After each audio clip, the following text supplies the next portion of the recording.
Well, good evening, everybody. It's a pleasure to be back. George Morgan here at your service. It's PSGL, it's Wednesday night, it's Spain tonight as well. Lots on the table, lots of battling. The title contest is still alive and kicking. And Jack, it's only taken us 10 rounds. We're on the 11th. It's all to play for.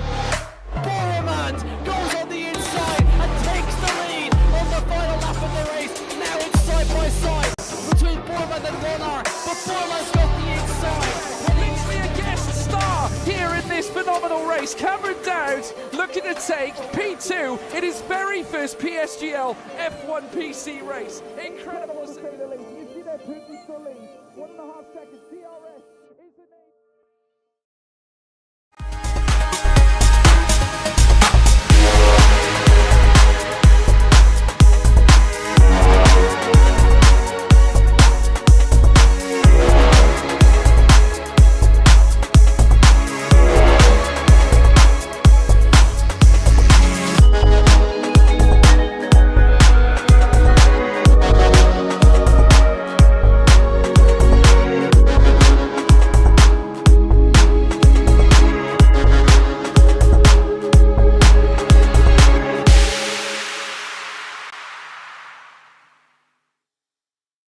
Good evening everyone and welcome back to the PSGL YouTube channel for round number 11 of this PC F2 Championship. We've only got 2 rounds left in this season, but the championship picture is becoming clearer than ever. Jack West can win it this evening here in China. A very fun, very high energy circuit, which I cannot wait to get started on. My name is Dan Field. Tonight I'm being joined once again by Nathan Richards. Nathan, how are you doing tonight? I'm doing good. Well, the fact is the championship close tonight, which I think it's always quite a sad thing to see the championship end, but it's always good to see the driver win it. Obviously, Jack has looked quickest this season throughout. Obviously, he's got an issue with his rig, so he's on new pedals, well, his old pedals tonight, so that could hamper him. Mirko's not racing, so if Jack's pedals affected that much, Joseph Loke, he still has a chance. Connor put a message in the chat saying that if Jack and Mirko score no points and Joseph wins both races, Joseph will win the championship. So it's unlikely, Dan, but well, we've seen crazier things happen, haven't we? It's possible. We know that when Joseph Loke races, he is arguably the man to beat. I mean, he's won the most races this season despite being third in the championship, and we've said this multiple times. I think if he was racing throughout the entire season, he would be possibly in the lead of that championship picture, but we'll have to wait and see maybe for next season if he's able to get that attendance up. Let's have a look then at the standings coming into this race. It is Jack West leading the way on exactly 100 points ahead of Mirko Suriano. Then Joseph Loke sits in third. So the gaps at the top. Jack West on 100. Mirko is 13 back on 87. And then Joseph Loke is 22 back on 68. Duncan Hoffland ended up taking victory last time out, but he is unfortunately eliminated from the championship contention. He sits on 61 points, then a big drop off to Tamas Gao in behind, sits 5th on 36. Joost Noordijk, after getting a penalty in the last race, unfortunately drops down well, he actually gets promoted to 6th, but he sits on 32 points. Andrei Tarabukin just 1 point back from him on 31. Then Shimon Lakomsky and Ben Shabakoni sits equal on 30 points in 8th and 9th. And then rounding out the top 10 is Jan Haladej on 28. Max Wiesel sits just outside that top 10 on 23 points, with Tycho Hardy in behind him on 17, just 1 point ahead of Rishan Jacobs. Jona Martins, Floris Vyers, Legend Rosenberg and Sergio Sobrino and Yannick Schmidt now all sit from 14th down to 18th on 14 points. That is 5 drivers on the exact same amount of points this season. Daniel Koyer and Zana Van Dijken round out the top 20 in this championship on 13 and 11 points. In the constructors picture, it is Ferrari absolutely dominating at the minute, 101 points, and a majority of these points, Nathan, coming from Mirko Suriano. Duncan Hoffland and Jan Haladej Aston Martin team, they make a pretty decent duo. They're on 73 points. Then McLaren is on 67, just 1 point ahead of Red Bull on 66. Haas is on 42. Then Mercedes and Alpine equal on 37, with once again AlphaTauri, Alfa Romeo and Williams bringing up the rear on 31, 30 and 28 points respectively. But Nathan, in the championship hunt at the minute, Jack West, he can wrap it up today. We don't have Mirko Suriano racing with us, and if Jack scores if he scores 6th place this evening, he will be crowned your PC F2 champion. Yeah, well, there's only been 2 occasions where he hasn't scored P6 or lower, which was in Belgium and in Qatar, where we obviously had that wheel disconnect. So I think Probably it looks likely for Jack to get his hands on the championship tonight. But obviously, with the pedals being different, that could cause some issues. We know that caused issues for Mirko. Mirko went from no load cell to load cell. Jack's gone the other way around. And obviously, Mirko had a poor run of qualifying. Unfortunately, since Imola, I believe, since Japan, Mirko hasn't qualified in the top 9. No, he hasn't qualified in the top 10 apart from once where he qualified top 9, which I believe was in Japan. So obviously, the pedals affecting him. But yeah, I think Jack's got a decent chance of making some good positions. Obviously, Jos Nordijk as well won last week in Mexico, but unfortunately got a penalty after an incident with Andrei Trabukin leaving the track and gaining an advantage. That unfortunately dropped him down to P6, which promoted Duncan Hofland to first to take his second victory of the season. I think Duncan as well, he's been a bit of an outlier. He's scored 4 podiums, 2 of those being wins, and it's like, you'd think he'd be higher than 4th in the championship, wouldn't you? Yeah, I mean, Duncan, again, he has not been on top of it with attendance. He's had a lot of commitments outside of league racing. The same goes for Joseph Loke, and if they were to turn up to every single race, we could have potentially a 4-driver fight for the championship, which would be absolutely immense to see. However, that is unfortunately not the case. We do have Jack West versus Mirko Soriano, and Jack West being on those different pedals, that is really going to spice things up, I think, because just being... going from having to slam on the brakes and then all of a sudden you've got these ones on the floor in your rig, it's not going to feel good whatsoever. I mean, I've never had load cell pedals or anything, but the way that people make them out is that it's such a huge difference between the normal pedals that you get with your wheel and then the load cell kit. So going from that load cell, which you've spent so long to get used to, all of a sudden to have that taken away from you, it really is going to play on Jack West's mind tonight. So I think it's going to be a bit difficult for him. I can see we are readying up Nathan. Unfortunately, only with 17 drivers. Yeah, and the other unfortunate part is due to EA being as great as they are, we've got multiplayer cars back. And the one thing me and Dan both noticed before the start was Duncan Hofland is back with his bright pink livery. I love that pink car. I mean, I saw it in... did we have it earlier on in the season? I think we did. WR, wasn't it? It was in WR, yeah. We didn't run in PSGL with the multiplayer car, but I guess EA decided that they wanted to see it on here tonight in F2. I think it's going to be the same case next week with PC F1, which sadly I was meant to commentate around here yesterday, but due to the cancellation, wasn't going to be there. I'll be back there next week for Abu Dhabi, and then Nathan, of course, our championship finale is going to be a week from now. The season's gone by way too quick. It feels like just last week we were ending off the Brazilian Grand Prix with a run to the line battle. I mean, it was incredible to see Mirko Soriano taking victory in that one, and that was his last win of the season. He's not won since that first round. It's very odd to see. Yeah, it's quite shameful how quick this season's gone by. I've said that every single season, every time. It always feels like it's gone way quick. But obviously, we'll be back next season. I'm not sure when that is, but hopefully it's not too long. Not too long after this one ends. But then we are in the session, and it's a little bit overcast. Yeah, I can bring us into the game scene after a quick word from our sponsors at GT Omega.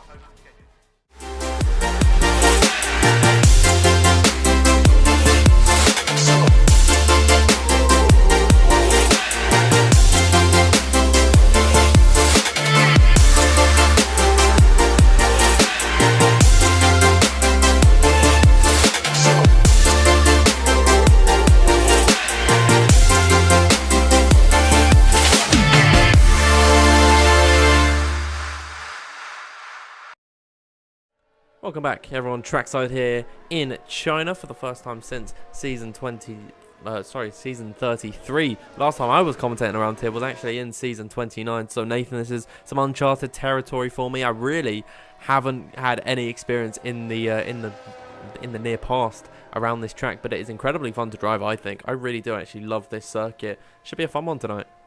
Yeah, it should. Well, obviously, it was here last season. It was. I forgot what his name. It was Floris, and there was 2 others fighting for the victory. It was a great Grand Prix, and Floris had a big screen freeze coming out of the final few corners, and it ruined his victory. But yeah, that was a really good race. So hopefully we can have it delivered the same again. But I feel like because we got all these different liveries, Samashkel, I believe, has a qualifying ban. Because we have all these different liveries, I think by the end of the qualifying session, Dan, we should make our predictions. I think we should make our thoughts on what our favourite liveries are, or our favourite livery is, because there's a lot of different ones out on track. Well, my favourite livery isn't out on the circuit at the minute. It's actually Duncan Hoffland in his pink car. We've got Joseph Loper watching him at the minute in his pink car, but it's not got any of the detailing on it. As you can see, I'll bring up the telemetry. You can see Joseph Lope, he's actually braking down this straight to go a little bit slower rather than just lifting off the throttle. This is a really smart technique that drivers utilize to actually burn off fuel. He wants that car to be as light as possible, and so by utilizing this this braking strategy down the straight, he's actually burning more fuel. And so when he gets on his lap, you know, he's going to have that little bit extra speed. When you get to this level, Nathan, you just have to go that extra mile margin to you know, get the gaps that you need. As he flies around the final corner, he'll begin his lap heading in towards turn number 1. Yeah, great start so far from Joseph in towards his first corner. Normally you want to, it's quite weird on the brakes, you want to kind of brake and then kind of coast the car, and then you want to slam on the brakes really hard in this next section at turn 2, keep to the inside line. A very weird section this is, and obviously on the last game here where we are now at turn 3, used to be difficult on the throttle. Obviously now, because we got the new attraction, it's a lot easier to take that corner. Then you go towards turn 4, just after the end of that first sector. It'll be a 23.554 for Joseph Lope in that first sector. A bit of a drift there, could lose him a little bit of time through that section. Now we have the long, bit like a poo-on type of corner, this long left-hander. You can keep it flat through here in gear 7, use that curb to rotate the car. Then you come round to these double right-hander section as well, then to double left-handers, then to 4th gear. Keep yourself on the throttle, but be careful not to overdo the car and run wide. Very nice so far for Joseph. What does he get in that second sector? A 50.410 for the first and second sector split. Very nice from him so far. Now he comes round, I believe this is the exit of turn 12, uses another long right-hander, and then he'll get the DRS shortly as he runs down towards this next hairpin. It's caused many hatred for many drivers so far in the past, both in esports and in real life. There's always collisions at this braking zone. You want to brake roughly the 100-meter board, and he does brake at the 100-meter board, throws the car down to 3rd gear, then get back on the power nice and early on the exit of the corner before the final left-hander, which is quite a weird one for me. I really don't like this corner. It's quite easy to just overdo it and go wide on the exit and hit that inside curb. Joseph Loke up to the line. It's a 29.9. That is a really nice banker lap for Joseph, as Sergio goes into 2nd, nearly 3 tenths off. We'll see what everyone else can do in behind. Jack West comes across the line at 30.7 off the pace, like he said he would be. Max Wiesel, the second driver to get into the 29s, and that is just a time that is 6 thousandths off the back of Joseph Loke, the current leader. Now this is where it gets difficult, where we have to scroll through and see what drivers are on a lap. Ben Jabberconye, he's got a unique, nice red and yellow livery there. It's very nice to see. He will come across the line. Shimon Lekomsky, then we'll see what it is. It's a 1 minute 30.075, just a little bit slower than Joost Noordijk. Some all-black cars coming up next as Rishan Jacobs comes across the line and is the quickest of them all, as Legend Rosenberg's gone into 9th, make that 10th, because now Jabberconye gets himself into the top 4. Very tight knit at the top of the order, but is Rishan Jacobs a 1 minute 29.884, blowing everyone else out of the waters. Here comes Duncan Hoffman, my favourite livery on the grid, the nice pink and slightly darker pink car, and there it is to the line, a 1 minute 29.846. Pink power is in full force here. It is great luck from Duncan and Rishan as well. I think this is the first time we've seen him have such a spark of performance in qualifying. His first lap into P2, only about 40 thousandths off the back of Duncan Hoffland. Obviously, Rishan has not scored many points this season. He's had a bit of a controversial one, but he has scored a podium before, which was back in Austria when it was quite a wet circuit, that whole race. So maybe it is the chance for Rishan to shine again and try and get a podium, and maybe, if he can, try and get himself a victory. Obviously, Joseph as well in the other pink livery car, he's in P3. Very nice from him. Obviously, if he wants to have any chance of winning the championship, he has to at least win the next races. With Jack, I believe, either scoring like 1 point over the next 2 races or scoring none, because obviously if Joseph takes the fastest lap, that gives him an extra point. Then because he's exactly 32 points back, I think if he was to win both at the fastest lap, he would end up being on 100 like Jack. So yeah, obviously if he gets the fastest laps, Jack could maybe score 1 point, but it still wouldn't be enough. But I think it's going to be a hard one for Joseph if he wants to try and make that work. It's a difficult track to overtake, especially down in towards that, in towards turn 14. Obviously that DRS, once you're in a train around a track like this, it's very difficult to get out of it. So this is where we possibly, because see some drivers try a bit of a change of strategy, maybe just undercutting a little bit earlier to get themselves out of that DRS train, get themselves into a bit of clean air and try and catch back up to the back. But I think another surprise, Dan, at the end of those first runs is Matthew Alder into the top 6. I'm very happy with that. Matthew Alder is a driver that I've been very well versed in commentating on over the years. Back in F1 2020, he was right at the front of the PSGL PS scene. He kind of struggled to break into F2 over on the PC side of things in recent weeks. But you know what? He got his first points a few weeks ago, and Matthew Order certainly has impressed me, and especially in this qualifying. 1 minute 29.959, just off a tenth of what Duncan Hoffman has done. I know that Big C is watching at the minute, and I believe Matthew Order, if I can actually get him in shot just coming into the pit lane, we are looking at a 3-time PlayStation F1 champion, all the way back on F1 2018, F1 2019, when he was really at the top of his game, and I would love to see Matthew Order potentially scoring some good points here tonight. But Xander Van Dyken, another PlayStation driver in behind him, Nathan, he's getting his lap underway. Yep, he's coming through in towards the final couple of corners. Obviously, Xander, he's been one of those, he's either having a really poor race or a really good race. Obviously, he's took pole, I think, twice this season. So far, he heads down in towards the first corner. Obviously, as we still before, very difficult braking zone, and there's a car in the way. That could be a bit of an impeding there from Joseph. I think it might be Joseph. No, it's not. It's the other car. It's Chanakinchi, who possibly had a bit of an impeding there onto Xander Van Dyken. But however, he hasn't got a lap, so he needs to complete this one to at least get himself a lap time on the board. Coming through, down in towards this little kink at turn 5, then in towards turn 6 at the braking zone. And we want to brake just before that 50-metre board. Throw the car in. I've seen third gear. Then you want to get back on the power. That is Joseph Loke and his bright pink car just moving out the way for Xander Van Dyken to come through in towards this next big left-hander section, then back into the big right-hander before hitting the double left-handers. A very technical middle sector, but it's not too difficult. It's very easy to take yourself through, and unless you go wide there, a very easy sector. We'll see what he can do at the end of that second, and then he lets off. It was a 51.9, but I think what happened at turn 1 has ruined his whole flow throughout the lap. I think, Dan, I don't know if you've raced much, but obviously, you know, once you get an incident then at turn 1, it just ruins it for the whole lap, doesn't it? Your flow just completely goes as we get our first penalty. Rishan Jacobs getting that 5-place grid penalty confirms we're going to have a restart after this session. We've only got 9 minutes left to go in qualifying, so we're halfway through. Duncan Hoffman is at the top at the moment, ahead of Rishan Jacobs. Joseph Loke in third. Most drivers out on track at the minute. I'd imagine Xander will be coming back into the pit lane at the end of this one. Maybe he's charged up the battery enough to go once again. No, Xander, he's decided his tyres are shot. He's coming back into the pit lane. But, oh wow, another penalty for Rishan Jacobs. He's really racking them up. He's got to be careful, actually, not to get disqualified. So we'll keep an eye on him, see if he's being well behaved. But Nathan, you're absolutely right. If you lose that lap heading in towards turn number 1, it really can... It can really just play on your mind throughout the entirety. It's like what this lap could have been. And Xander Van Dyken lost a lot of time in that first corner, decided to come back into the pit lane and have to hope to go again. I remember last week in Mexico, Xander, he did about 4 stops with all the safety cars involved, and I don't believe he ended up in a points-paying position, but that was certainly a very interesting Grand Prix. We'll see if it's going to be that crazy this evening. We're watching Sergio Sobrino on his lap. Apologies, just my escape key there. But Sergio Sobrino coming towards the end of the second sector. He sits outside the top 10 at the moment on a 1 minute 30.2, but he's up by almost 0.3 of a second on this lap. Maybe that's track evolution, or maybe he made a mistake on his first run. But nevertheless, Nathan, Sergio Sobrino is looking quick at the moment. Yeah, that lap could put him onto possibly a 0.9 or even a 0.8, which would be, you know, we'd really be in that top 5, top 6 area. So we'll see what he can do at the end of this lap. Coming down towards turn 14, braking around that 100-metre board. Just want to shift normally down to third gear. Get back on the power nice early. Sometimes run wide so you can get yourself some good traction as he comes out of there. Now in towards turn 16 at the final corner. We'll see what he can do in this lap. A very difficult final corner that is around this circuit. Sergio Sobrino, can he get himself into the top 5? No, he must have made a mistake in that final sector because he lost a little bit of time. So unfortunately for Sergio, only P9, but many people improving. I believe Shimon Lukomsky is up by over a tenth as well.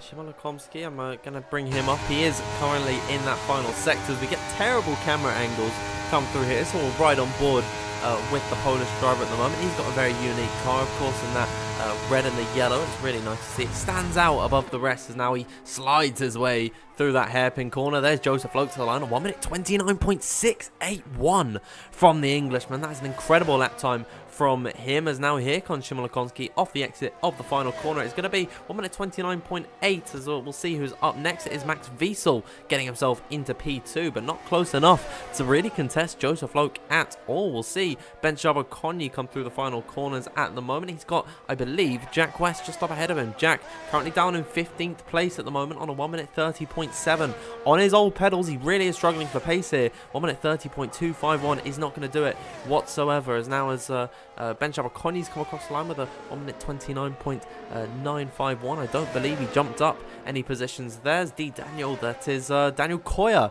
I believe D Daniel's a name I've not seen in ages though, as Joost Noordijk comes to the line. A 1 minute 29.742. More drivers coming up towards the line now. Jan Haladej is getting closer to Joseph Loke, but no one is able to crack into that 1 minute 29.6 area. So Joseph Loke seemingly in a league of his own. Yeah, sorry, that Jack West has split at turn 5. No, it's not turn 5. Where's that? Oh, it isn't. No. Wait, where is he?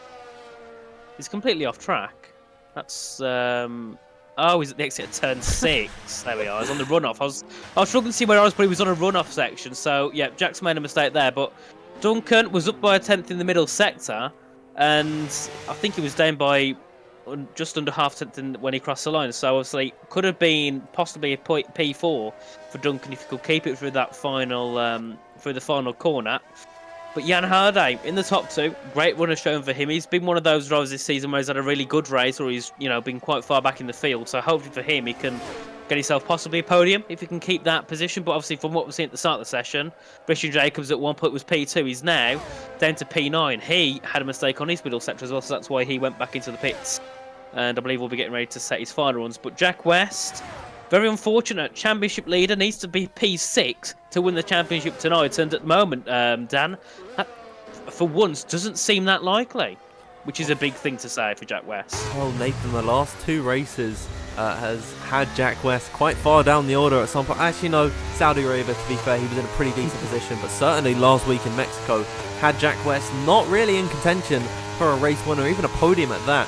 And then the safety car came out good for him, and he ended up winning in Saudi and then finishing on the podium after penalties were applied in Mexico. So Jack West wouldn't be too surprised if he benefits ever so slightly from that this evening. We're watching Xander Van Dyken now come through the final sector. Pole twice this season. He's doing really well so far on his lap. He was purple in that second sector, and he's still going to come into the pit lane. That is another lap that Xander Van Dyken is not going to get on the board. He'll come back into the pit lane at the end of that one. Must have been a mistake somewhere along the lap. I mean, we saw he was purple in sector 2. It was in that final sector where we were watching him. Looked like he got a pretty decent toe out of that long-winded, slow right-hander that leads onto the straight, but maybe following in that dirty air, the cars affected him. He lost his run heading towards turn number 1. But Nathan, Xander now, he's going to lay it all on just 1 lap now, and I really don't think that's the smartest thing for him. No, the pressure's really high, isn't it, when you've got 1 lap just to get a lap on the board, Considering you got the likes of, I'd say, Sergio, Legend, well, I'd say Legend and Jack, they're quite far off this main pack. So, maybe Sander can get himself a decent lap, and he could put himself at least into top 14, top 13. Obviously, Legend as well, it's quite a surprise to see him so far down. He's normally been a driver he can qualify decently well. So 14th for him, being nearly 5/10 off pole, is a bit of a surprise. Jack, obviously, as well as obviously got new pedals, hence why he's about 6/10 off pole.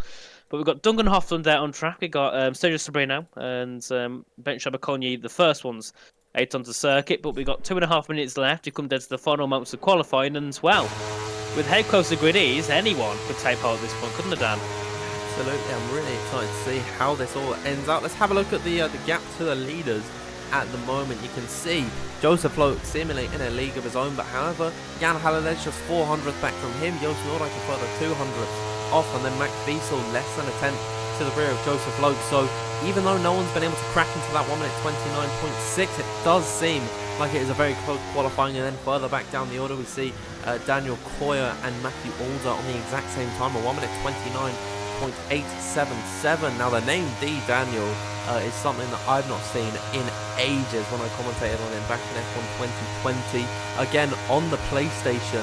And it's nice to have the throwbacks, Nathan, to some of the old names that we see on the grid. I'd love it one day, I mean I talk about it all the time, but I'd love it one day to have everyone use their old gamer tags that they used on both PlayStation and on Xbox, because then we could have a PSR Square versus Sparks VV title fight at the minute. Well, I don't think I know anyone, because I go straight to PC, so a lot of these abbreviations and names I wouldn't understand. I know a few, so yeah, I wouldn't know who anyone is. It'd be nice though, because obviously I think literally nearly everyone who's came over from PS or Xbox has had some sort of different name apart from their real name. And yeah, for me, seeing the real names is normal, but you've said many times before, Dan, it is quite weird. So obviously seeing real names instead of everyone's gamer tags. I'll let you know my favourite one from back in the day. He didn't race on this, but if you know Will Lewis, he sometimes races in PCF1. He used to sometimes go under the name Foxy Dude 101. I think that was his oldest account that he had. And I love sometimes just to poke fun at it, but yeah, it's incredible to see back in the day. But yeah, we'll get back into qualifying. We are reaching the climax here, as everyone is coming now through the final few corners to begin their last laps in qualifying. We are watching Bench Jabberconny struggling at the minute. He's down in 11th on a 1 minute 29.951. This is his final lap. Only 10 seconds left to go in this session. So if you don't start a lap, you're not going to be able to complete it. Matthew Alder, Richard Jacobs, and Legend Rosenberg cutting it very fine at the minute. Matthew Alder, is he going to make it to the line in time? I believe he was, with just 1 second to spare. We'll turn our attention back over to Bench Jabberconny. He's got Sergio Sobrino just ahead of him on circuit. However, Bench is purple through that second sector. He's up by almost 0.2 of a second, and if he nails this final few corners, turn number 14 and then into 15, where we're going to see the brunt of the overtakes in this race coming in just a few moments time. We'll see what he can do then through the final corner at turn number 16. Bench Jabberconny towards the line, and it is going to be a 1 minute 29.750. Jumps himself ahead of Max Wiesel and Sergio Sobrino, who's been able to nest himself into P6. Duncan Hoffland up next in his pink power car to the line, a 1 minute 29.723, just a thousandth off of what was done by Jan Haladej. We'll see Chanakinchi coming to the line. He's got Shimon Komsky just ahead of him. Shimon goes into that P5 position. Chanakinchi struggles down in 13th. He doesn't improve on his lap. Rishan Jacobs, I believe. No, it's not going to be him up next towards the line. It was Joost Noordijk getting himself into P2. So many yellow cars. It is Valentino Labella through the final few corners. Max Wiesel to the top of the order. 1 minute 29.655 for him. Valentino not going to be able to improve on his lap. Here's Joseph Loke to the line, improving in that final sector. And there it is, a 1 minute 29.642 from him. Very nice time indeed. Let's have a look at Jan Haladej now coming through the final corners at the minute, but he goes very wide off the exit of that corner as he's going to slide his way across the line. He gives up on that lap completely. Matthew Alder through the final corner. Rishan Jacobs has got himself into P10. Matthew unfortunately invalidates out of that final corner. No one's going to be able to contest Joseph Loke at the top of the order. Duncan Hoffland got very close. Max Wiesel as well, sorry. But yeah, Joseph Loke, it never looked really in doubt at all.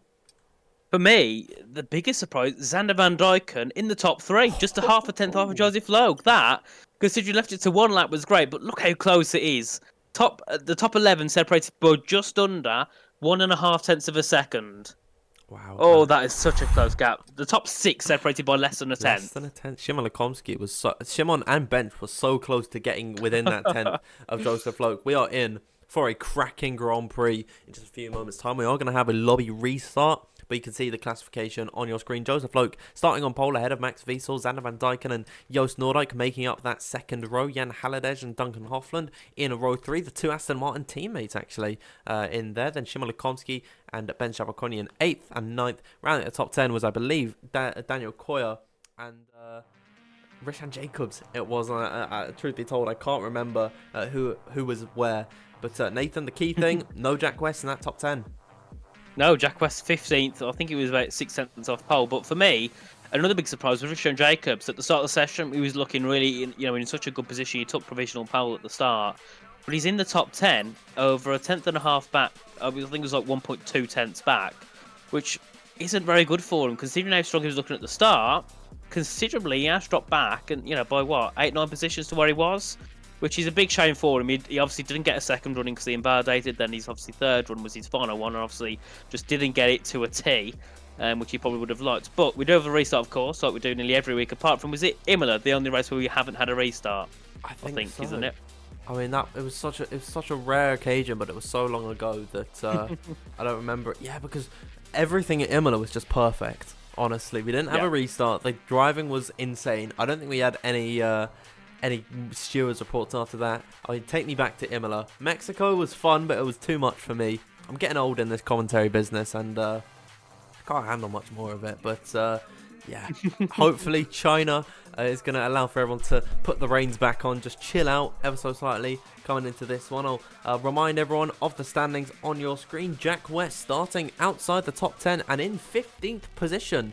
He is leading the championship on 100 points. Mirko Soriano not here this evening, so if Jack West finishes P6, he will win the title tonight. Joseph Loke starting on pole position. He needs to win every single race and get the fastest lap to win this title, and then Jack West he can't score any points at all. Because if Joseph Loke, if he gets those 2 wins and the 2 fastest laps, Jack West out of the points, then he can win the title on countback because he has a lot of wins. But he sits in 3rd. Got it all to do this evening. Duncan Hoffland, with a win last time out in Mexico, sits in P4 on 61 points. And then Tamas Gal in 5th on 36. Joost Noordijk losing that win on 32 in 6th. And then just 1 point behind him is Andrei Tarabukin, unfortunately not here this evening. Shimon Komsky and Ben Shapakoni level on points. We'll see if they're able to break that deadlock here this evening in China. They sit on 30 points. And then rounding out the top 10 is Jan Haladej, who Nathan has had a really good showing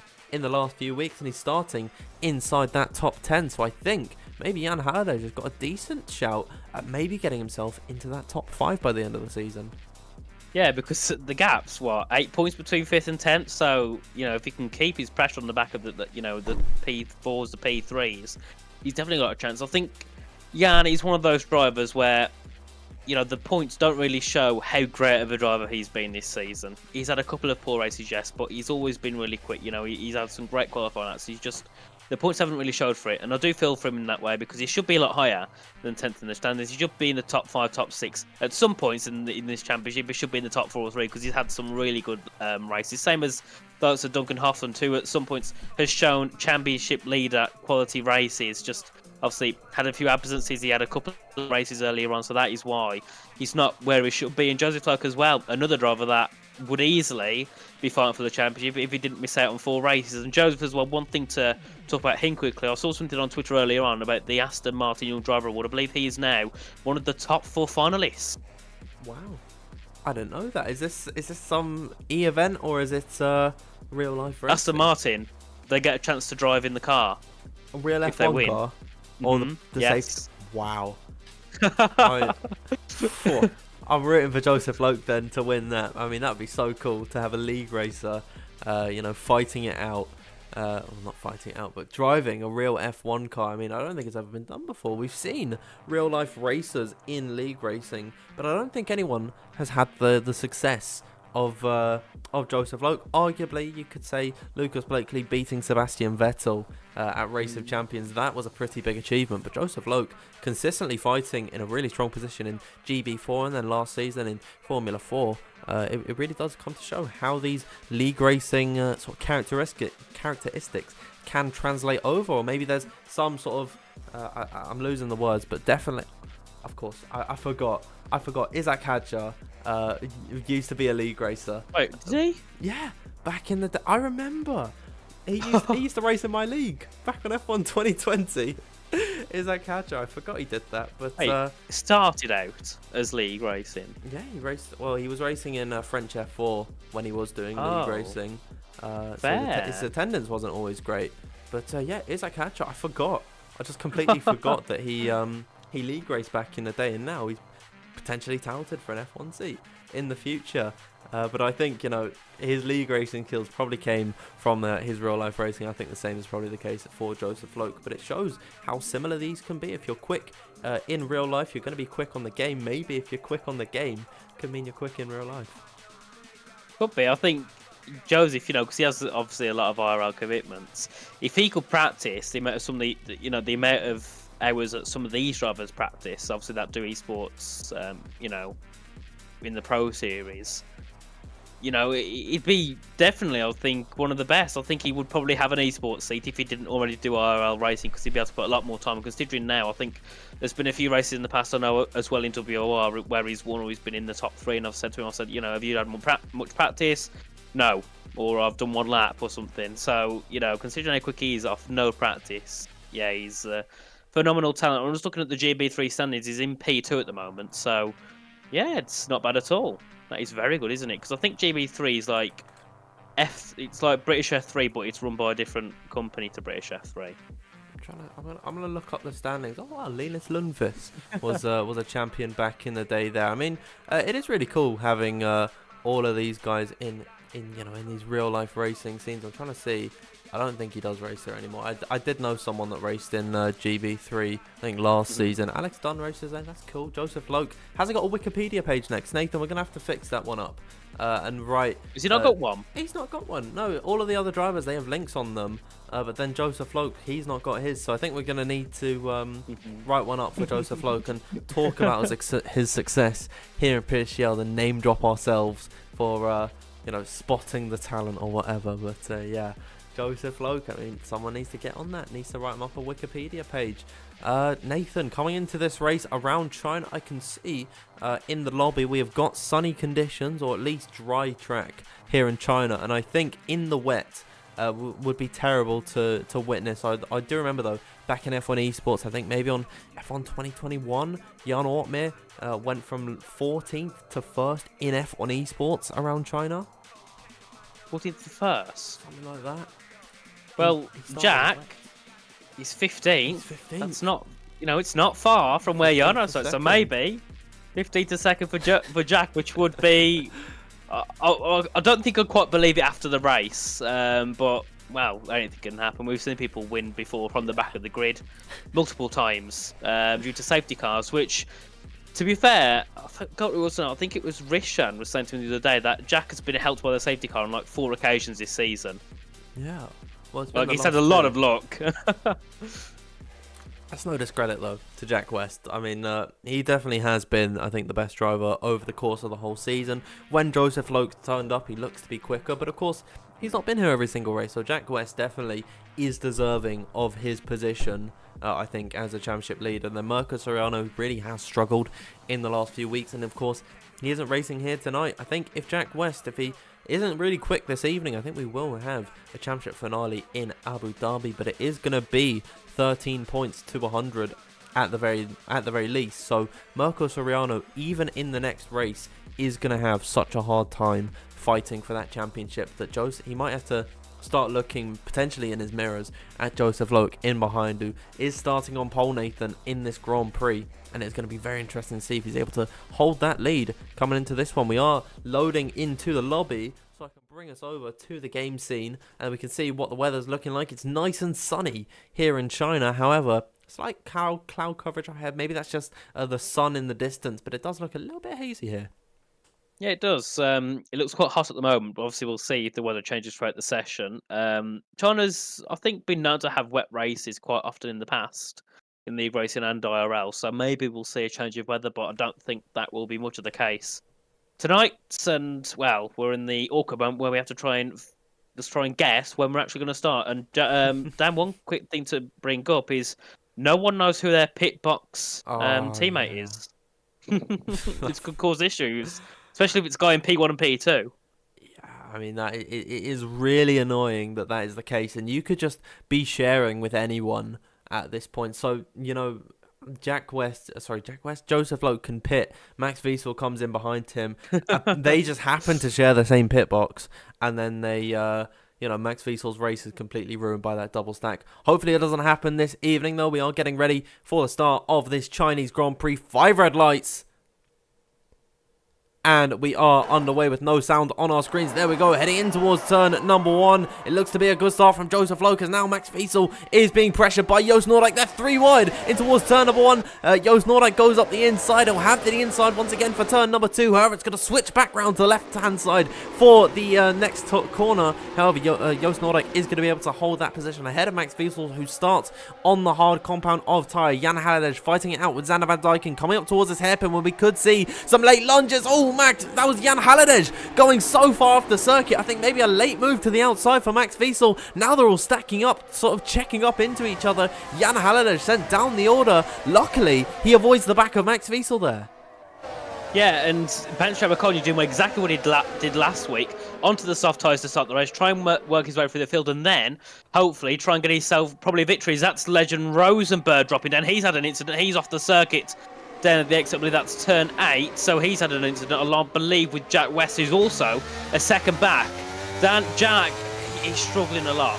Yeah, Jack. This is a big shame for Jack West, isn't it, with the pedals? Yeah, I saw Jack West earlier at the start of the race. He just completely didn't get off the line at all. So he really is struggling just in general to deal with these pedals. As now Xander Van Dyken gets up the inside of Max Vital, heading in towards the hairpin at turn number 14. Ben Shabakoni potentially going to try and follow the Dutchman through. We can see once again an array of tyres on our screens. We'll bring them up now for you. Joseph Loke and Xander Van Dyken running the medium tyres. Joost Noordijk and Ben Shabakoni on the soft. Chanakinchi down in 13th, also on the mediums. As there's Joost Noordijk to the lead of the Grand Prix as expected on a set of the soft tyres. He'll get up the inside. Ben Shabakoni is going to go for the move on Max Vital, and Chanakinchi moving ahead of Jan Halliday. So once again, Nathan, at the beginning of the race, these step softer tyres are going to be a lot quicker than the hard runners. Yep, definitely. They'll be a lot quicker, and Bench, I wouldn't be surprised if in the next lap or two he's going to be into P2 behind Joost Noordijk.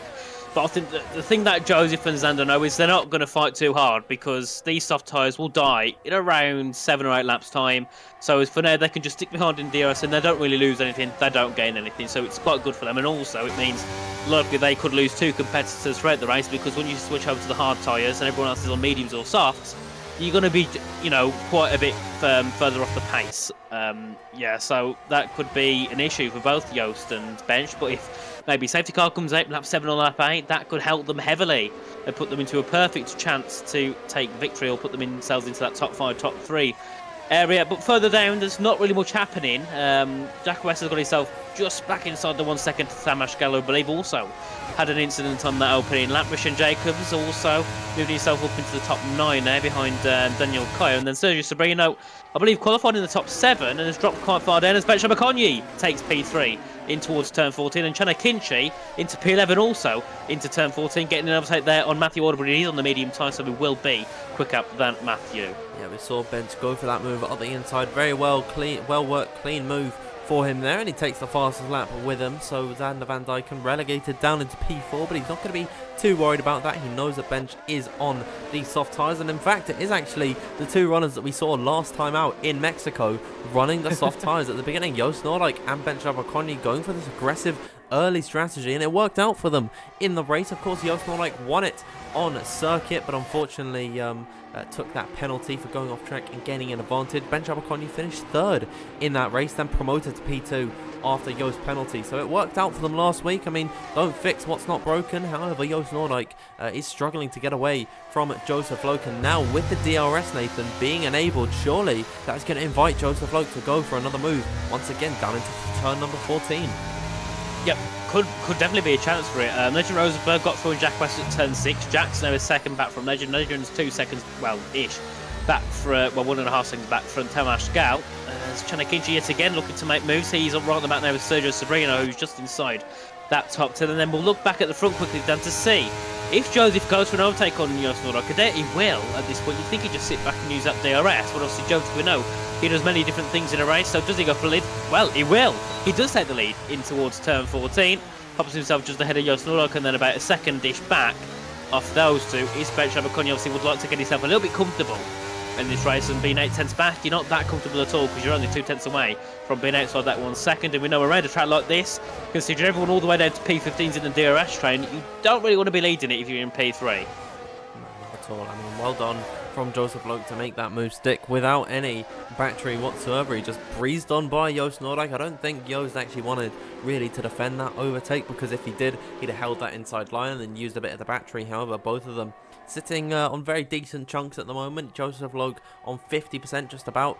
Joost Noordijk on 73% on his soft tyres at the moment. So I think Joost is smart to let that one through, because if he's battling that one out, those softs are going to degrade a lot more, and he'll struggle to get them later on into the race, where he really does need to extend this stint as much as possible so as to not be at a disadvantage to the charging pack in behind. Because once Max Vital, Duncan Hoffman, Shimon Lekomsky, the likes on the hard, they pit onto a set of the mediums or potentially softs at the end of the race, they are going to be a lot quicker than the like Joseph Loke, Joost Noordijk, Ben Shabakoni and Xander Van Dyken, who all started on that softer tyre and will be forced to go to the hards at the end of the race. It really is sort of a gamble to go for this alternate strategy where you're aggressive at the beginning and then try and hold them off at the end of the Grand Prix. So far it seems to be working, as now Joost Noordijk closing back up to Joseph Lowe, heading in towards turn number 14. Yost will be a fool to go for that move up the inside, and indeed, he will just sit back for the time being.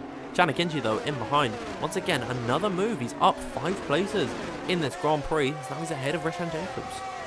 Yeah, very nice move there from Chanakinchi. He's making the medium tires work heavily. I believe he's like around P12 or 13. Obviously, Jan made his incidents, and then Chan's got through on Matthew, Sergio, and Rishan. So he's doing a decent job. Further up, Duncan Hofland just about 3 seconds back from Max Wiesel, who's lost a 1 second gap to the top 4. Obviously, they're on medium to the soft side. They will be quicker than the hard runners at this moment in time. Somrakovsky is also on the same tires as Duncan and Max. He's nearly a second off from those two, so that could put him under a bit of pressure from Daniel and Chanakinchi in the next coming laps. But the top 4, Joseph ahead of Joost, Bench, and Xander Van Dijk, and obviously doing a very good job at the start. You would have thought maybe the softs would have been a lot stronger than they actually are. They haven't really shown much of a drastic advantage over the mediums at all, have they? I wonder if it is just a case of the softs not being quicker than the mediums all that much, or if it's just Joseph Loke and Xander Van Dijken being that quick and being able to keep up with these soft runners. Because remember, last time out in Mexico,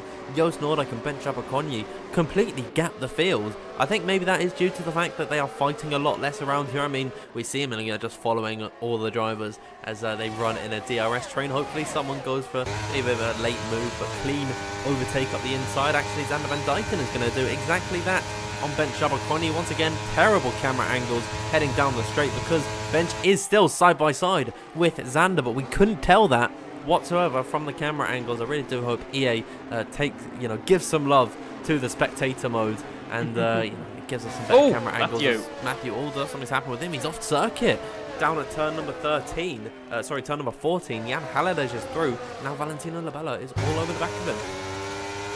Yeah, I'm not sure if he made contact with Sergio Sobrino, because Sergio's now dropped quite far back from Rishan Jacobs. But yeah, big shine there for Matthew Alder. He's got Valentino Labella right behind him as they come through towards these first few corners. And Damage Gall as well had a poor start to the race. He'd been a driver top 5 in the championship. You'd expect to see him a lot higher than P15, but unfortunately this qualifying in the stunt race hasn't really worked out well for him at the moment. But obviously all can change once we get further through. Safety cars, incidents, and different pit strategies can all come into the equation and help a driver get their way up in towards the points. A little further up, Steven Lekomsky still on the brink of that 1 second gap. He's not got much pace at all, has he, on those hard tyres?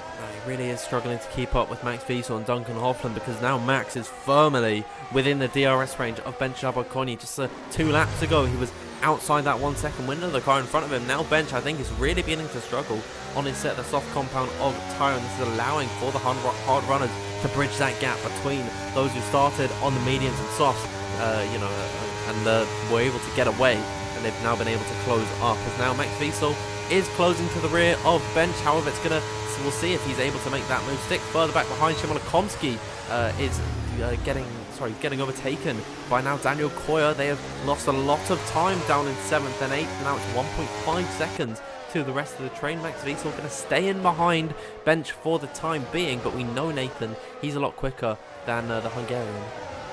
Oh yes, definitely. As we head down in towards turn 1 again, Daniel, the issue he's got now is with the DRS down to turn 14 being so strong, you've got to gain so much time in that middle sector and the first sector, as Jan Halliday gets a move down to turn 1 on Sergio Sobrino. It's not very often we see moves down towards turn 1. As we head through in towards turn 4, the gap's about 2 seconds to Rishan Jacobs, so they've dropped considerably back from that top 10 train, unfortunately. Coming through towards turn 6 at the moment, you can see that we've heard up a bit of battling going on there between Daniel, Shimon, Chan and Rishan. Obviously all fighting there for that P7 down towards P10 as we come through. And I like this long left hand. It's a little bit like a more flat version of P1, isn't it? I quite like it. I mean, it's really fun to drive, and you need all the downforce in the world, and it really does just. Sorry, I'm losing my words. It's so nice when the car just sticks around through there. You're not running wide. You're able to take it completely flat in at 7th gear, and it's been a long time since I drove around China. Maybe I'll take a lap around there after the stream just for that corner alone. Let's have a look then at Bench Chabakonyi, who is once again all over the back of Xander Van Dijk, and he's been able to close that gap to the medium runner ahead of him, just 2 laps after Xander got through. Is now heading in towards turn number 14. He'll go up the inside, late on the brakes, close to the back of Joost Noordijk. Ben Abercrombie, he's going to be able to make that move stick. Xander Van Dijken, no defense there whatsoever, benches back up into 3rd position. However, those softs still dying off. 6 laps old, now 7 laps on that set of the softs, and he's going to be at the mercy of Xander, of Max, and of Duncan, who are all over the back of him, heading in towards turn number 1. Unfortunately, though, Jack West is 7 seconds back. Same with Legend Rosenberg. They both had issues as so just Reno had demoted to 14th. But yeah, big shame for those two, Legend and Jack. Obviously, Jack, championship leader, Legend, consistent point scorer. Big shame for those two to at this point be completely out of it, which is a big shame. Obviously, Jack, we know, needed to get 6th or higher in this race to take the championship, but that is looking very, very slim. He would need what Max Verstappen needed in 2021 to get himself a chance of winning the championship. Obviously, Max's case, it works. Obviously, for Jack, I don't think it's going to be that likely. And Sergio Sobrino then nearly took out Valentin Labelle into turn 6. A big, I think he locked up into that corner. And it's an issue we've seen with many drivers, isn't it, so far, Dan? A lot of people locking up and hitting the back of the other drivers, which isn't obviously done on purpose. It's just the fact that people are either misjudging it or the braking around here. The braking around here is really a struggle. We saw on lap number 1, Jan Halliday almost into the back of Max Wiesel. Now Legend Rosenberg, I think, has lagged out of the session. Adds to his woes. He's already 4.3 seconds off the back of Tamas Gal. So very sad scenes for Legend Rosenberg. Both McLaren drivers actually down in 16th and 17th position. It's hard to know when we've got these F1 World Cars, but both Legend and Jack West are in the McLaren as a team. And as a duo. So Jack West, yeah, it's really unfortunate to see, and we haven't seen Legend Rosenberg fighting in a top position since round number 2 at Bahrain at the beginning of this season, when he had that incident with Mirko Soriano, which I think ended up getting him a penalty. I'm not too sure of all the details, but yeah, Legend Rosenberg and Jack West really struggling in this race today. Chanakinchi is a driver I've been very pleasantly surprised with this evening. He's struggled in recent weeks to get off the mark in terms of points, but now he's running in a solid P8, granted on a set of the medium, so he's going to have to pit a lot earlier than his rivals around him, but he is now up 6 places in this Grand Prix, and he's all over the back of Daniel Koya, who's struggling to keep up with his fellow hard runners up ahead of him. So Chanakinchi, driver I think, Nathan, we have to look out for. Yeah, definitely. A big shame for Daniel, considering, he's got quite a margin back, 2 seconds back from the top 6. And we got Jan Harder, he's 1.5 seconds back from the top 10. So there's quite a few gaps being made, which isn't good for those drivers, and it isn't good for the likes of Chanakinchi, who's a lot quicker than Daniel. It's not good for the likes of Valentin Labella, who's, he's been showing some pace, but he's a little bit stuck there with Matthew and Jan. So that's the issue that some of these drivers have when they can't really work their way through the field, even though they have the pace to do so. So for the likes of Chanakinchi, he just needs to, when he can, possibly now, into turn 14, send it up the inside, put himself ahead of Daniel, and now he needs to try and get himself comfortably ahead, going into turn 1, and then hopefully for Chanakinchi, try and bring that gap down between Duncan up to Joseph, and hopefully for him, get himself some good points. Jan, I believe, in the past few races, as a big starter, in the past few races finished 17th, 16th, 15th, and then didn't race in Mexico, I don't believe. So he's had a very poor last few rounds. So I think any points for Chan will be something to really like, as Simon Komsky there was on up a move on Daniel Kaya in towards turn 1.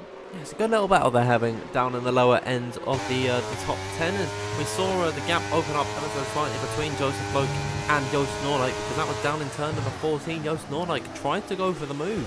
Actually, he went very deep on the brakes and went a little bit wide through there. Joseph Loke was able to get up the road ever so slightly, and I think now these soft tyres really are on the brink of completely falling off the cliff. I mean, they're 9 laps old at this point. This is going to be their 10th lap out of 28 and around China, which is typically a pretty high deg circuit. I think those softs really are going to be screaming at the minute, and maybe in the next 2 or 3 laps, maybe even this lap, Joost Noordijk and Ben Abercrombie will be thinking about coming into the pit lane for a fresh set of tyres. I think Joseph Loke, Xander Van Dijken and Chanakinchi are going to be comfortable on their set for the time being. Maybe Chan might want to think about pitting a little bit earlier due to the fact that he's been in multiple battles in this race so far, so his tire's going to be a little bit more worn out than the likes of Joseph and Xander's. However, I don't think it's going to be too much of a difference, as now Xander Van Dijken looks for a move potentially on Ben Abercrombie, who defends the inside. Daniel Koya's back ahead of Chanakinchi. Still 10 laps into this Grand Prix, Nathan. We're seeing plenty of fights. We are, and well, the fights are losing them a lot of time. They're nearly 3 seconds back now. The little train with Daniel down to Rishant. That's Sander Van Dijken taking P3 ahead of Bencho Bakonyi in towards turn 1. Very nice send up the inside there. That could be signs to show that the soft tyres are now on their last legs. 7/10 between Xander and Joost Noordijk currently, and well, Joost is still within 4/10 of Joseph Loke. And normally you'd be saying, if you're on the mediums, maybe you could stretch it out to a set of softs, but I think with their pace not being that much better, maybe Joseph will have to go for a set of hards. Maybe the medium soft just won't work. In some races you could say so. So far, the softs don't seem like the best choice in the Grand Prix. You remember on the previous game, you wouldn't see any soft tyres at all in the race. It would be mediums onto the hards. If someone was brave, they'd start on the mediums, then immediately after they pitted, fall down into 15th, and it was just relatively one dominant meta throughout the entire game cycle. That has changed quite decently actually on F123, and I think any strategy really is viable, but certainly around this circuit, don't think the medium to soft is going to work. I mean, if Joost and Bench were to come into the pit lane and go onto a set of the mediums, they'd have to do, what, 18, 19 laps on that set, so it would be a big ask for them. Maybe Joseph Loke and Xander Van Dijken can stretch those mediums out a little bit longer, but they'll sacrifice a lot of time to the hard runners in behind. The softs won't even be worth it at that point. We'll see if anyone decides to come into the pits. Indeed, Joost Noordijk and Ben Chabaconi can be coming in on lap number 11 of 28 to take off that set of the soft compound tyres, presumably go into the hards and finish out that race. As you can see, neither of them luckily sharing the same pit box. Yep, and then we're trying to catch you there, nearly hitting the back of Daniel Kai. Wanted to stay behind Daniel in towards that first corner, considering how far they are back from likes of Duncan, Max, and Joseph onto a set of mediums for Joost Noordijk and Bench Chabaconi, so they're going to take those tyres a long way in this Grand Prix. It could work out at the start of the stint, but then as the stint goes on, they could start to lose multiple positions. Obviously, at one point they were sitting first and fourth. At this rate, I think that undercut, and we've been on a set of medium tyres, it could drop them back a little bit more. But obviously, we'll see what happens. Obviously, people making mistakes and other people on different strategies. As Joost Noordijk overtakes Jack West, and Jack hasn't pitted. Jack has really just fallen off the pace that much, and it really is a shame that, you know, he is leading the championship, but he's down in 15th at the minute, and just really comes to show that he is just a load cell merchant at this point in his career. So, yeah, Jack West maybe being exposed as the fraud that he truly is. I mean, I am only joking. Jack West, he can lap me in a 5-lapper, so, you know, no disrespect to him whatsoever, but he is really struggling in this race due to the fact that he has unfortunately got that broken rig, and really nothing he can do about that. As Chanakinchi, you can see, is closing to the back of Daniel Coy. I'm going to see, is anyone coming into the pit lane? Nathan, I saw when Joost Noordijk pitted a very bright pink sort of mechanics coming out to the circuit to change the tyres, and I'm wondering, is he going to be sharing a pit box with Duncan Hoffland or Joseph Loke, who are drivers that were very close to him on circuit? And they pitted at the same time. Joost Noordijk could have been completely screwed. So it's good to see that no one at the moment has been ruined by that by the pit boxes. Yeah, no one just yet. I think the likes of Joseph, he's in a very good position because he will, he goes first into pits. No one will be quicker than him into the pits. But, when you're the likes of Duncan and Daniel, especially when there's 3 drivers ahead, they've all got to pit at the same time. You could end up definitely in the same box as them, which would pretty much ruin your race then, because you will lose 3, 4, 5, 6 seconds in the pit lane, which would completely put you out of contention for at least a top 5, top 6. As Joost Noordijk puts himself down to P13 with Bench coming in 14th, and Sergio Sereno is also pitted but dropped back 15 seconds behind Joost and Ben, so that's quite a big gap between those three. And then a little bit further, quickly they're gaining, because look now, Tamas Gal only 9.5 seconds ahead of Joost and Ben. So these mediums at the start of the stint in the clear air, they're doing a really good job as just bringing the pace closer and catching up to these trainers. Chanakinchi, yet again, very close to the back at Daniel, and nearly takes him out into turn 14. Luckily, he doesn't do so. but that could have ended very badly for him, as Shimon Okomsky also got very close to the back of Chanakinchi as well on the exit. So this battle between these guys, that's 5th down to 8th, is all still brewing. We've got someone coming into the pit. That's Gal.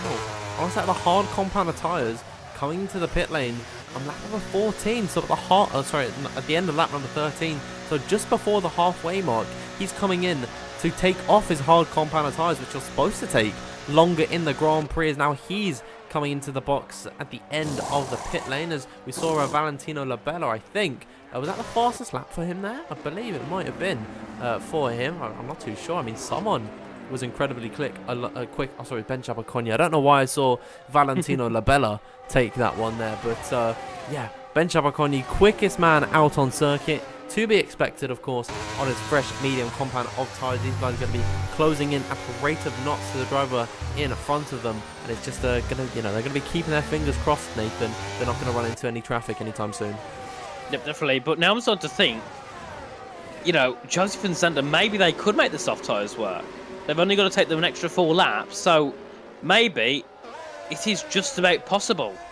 But then they would need an extra, they'd need an exponential stint on those softs to bring themselves back up. So I don't know, it's a hard one, but you think at Joseph's point in this championship, win the next 2 races, surely, as Max Wiesel takes 3rd from Duncan Hoffland, you'd be thinking he'd want to take the safest strategy he could. China really does have the worst camera angles at all. I tried to see Max Wiesel go for that move. It was looking at his car, and then I was looking at the tyres of Duncan Hoffland when I went on board with him, as now Shimon Okomsky is into the pit lane at the end of lap number 14. Hopefully EA fixes some of the camera angles that they have on this game. It is so unenjoyable to commentate around a track like China. I actually forgot how bad they were, honestly, but yeah, it's not got any better in the few game cycles that it has been since I've actually commentated around this circuit. Sorry, my voice got away from me for a second there. We are now past the halfway point of this Grand Prix. Joseph Loken, Zander Van Dijken still leading this race on the set of the tyres that they started on. The medium tyres, they should be a lot slower than the likes of Max Wiesel and Duncan Hoffland. And Nathan, I think that is becoming very clear to see, because now Max Wiesel all over the rear of Zander Van Dijken through the second sector. If he gets a good run out of turn number 13, could be all over the back of him heading in towards the corner at turn number 14. Yeah, I've noticed Max, he's lifted off into the braking zones because he's, he can brake a lot later than these two ahead. And we could possibly see a move from Max in towards turn 14. He's gaining on the back as Zander Van Dijken very quickly in towards, where the DRS opens. He's got 54% of battery. He's not using any of it down to this corner. He's going within 1/10.5. He goes to the inside line, tucks back in. Doesn't want to send the move there because he could lose a lot of time trying to send a move on Zander Van Dijken. As Shimon Okomsky comes out ahead of Jack West to put himself into P13. He's 12 seconds back from Josten Bentz, who changed positions. They're having a little bit of a battle. Dead to turn 14 as well, as Josten gets himself into 11th. Ben Chabaconia sits right behind in 12th. And Chanakinchi making an overtake on Daniel Kai because he's into the pits. And Rishan Jacobs also into the pits. Oh, and Rishan nearly takes Daniel out there. He broke a little bit too late. And luckily, he did just avoid action, as that is also Matthew Alder into the pit lane. Was he trying to be cheeky? Did he think he was Sebastian Vettel for a second there, trying to go for that move into the pit lane like he did in China 2016, I believe it was? As Max. What? Huh? It was Sebastian Vettel. Oh, Max Wiesel. Oh my God, sorry, I'm getting distracted in the pit lane. Max Wiesel. He's up the inside. I'm sorry, everyone. I'm not on it today. Max Wiesel gets through on Zander Van Dijken. Oh, I've made a fool of myself, honestly. Did you think I was talking about that thing you was about with Seb? Yeah. I thought you were talking about Max Verstappen for some reason. I probably should have said Max Wiesel, but well, that was something, isn't it? That's something to remember. Duncan Hoffland, he's not an F1 driver, Dan. He's looking for a move on Zander Van Dijken. They're about 2/10 apart coming out of turn 13. And Jack West has, I think, just let Rishan, Daniel and Tomasz through. So, yeah, he's pretty much out of it now completely. It's Duncan does make a move on Zander before the DRS. That is some difference in pace. We'll see if we can catch a Max Wiesel overtake in towards turn number 14. I think he maybe knows that Joseph Loke is planning to pit at the end of this lap, because he's not really going for the overtake at all. He actually does need to come in soon as well. I mean, those hards need to come off at some point and go onto a fresh set of the tyres. And interestingly enough, Max Wiesel and Duncan Hoffland going to pit before both Joseph Loke and Xander Van Dyken, they're on the hard tyres, which are supposed to last longer. And I think these guys, they're going to go into the mediums. And then Joseph and Xander going to go right to the end of the Grand Prix. Not to the end of the Grand Prix, but as far as they can, go for a set of softs. Yep, and luckily none of them got held up. And okay, so Chan's going to go on the softs. He's going to take them 11 laps. Santiago Labella's going to take them 11 laps. Now it's seeming to be clear to me that Joseph, Xander and Jan should be going to a set of soft tyres. Yeah. But Ben Shabakonyi, he's only 8 seconds back off the lead. About 9 or 10 seconds back, but still, that is considerable. That's Tamas Gelmish and Jacobs fighting to turn 4, bit of contact between the two as they come through in towards this bit of a kink to the right at turn 5 and then into the harsh braking zone at turn 6. A little bit more contact between these two.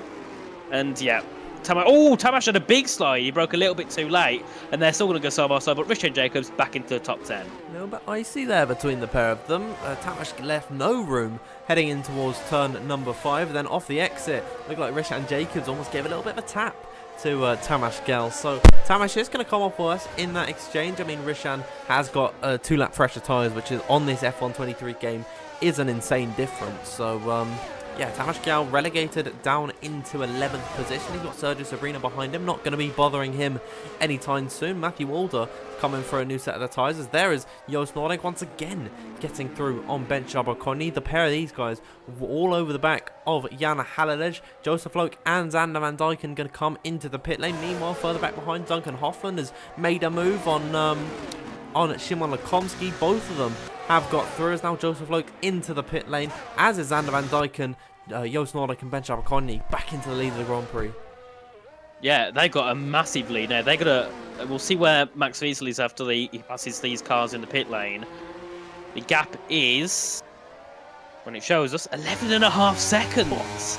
That is a giant gap to close in. They've got to be closing in a second a lap. Oh yeah. Which means Duncan and Shimon and Max, they can't fight, can they? They've got to keep their positions to close in. No, I was going to say more than a second a lap, but my maths is actually wrong. It is 11 laps to go in this Grand Prix, and the gap is 11 seconds. So, is 5 laps fresher soft medium tyres, is that going to be enough to gain over a second a lap? We'll have to wait and see, but at the moment it's looking good for both Joost Noordijk and Ben Shabakoni. And Nathan, we forgot to predict our race winners. I think now it might be a bit too late, but I'll go with Joost Noordijk to win this Grand Prix.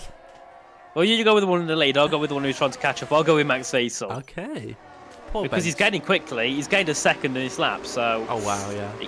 I'll get spicy towards the end, Dan. I mean, Nathan, once they catch them, it really is... I think it's game over at that point if they get within that 1 second window. As now Bench is going to go back through on Joost Noordijk, heading in towards turn number 14. Joost Noordijk not going to put up too much of an offence there.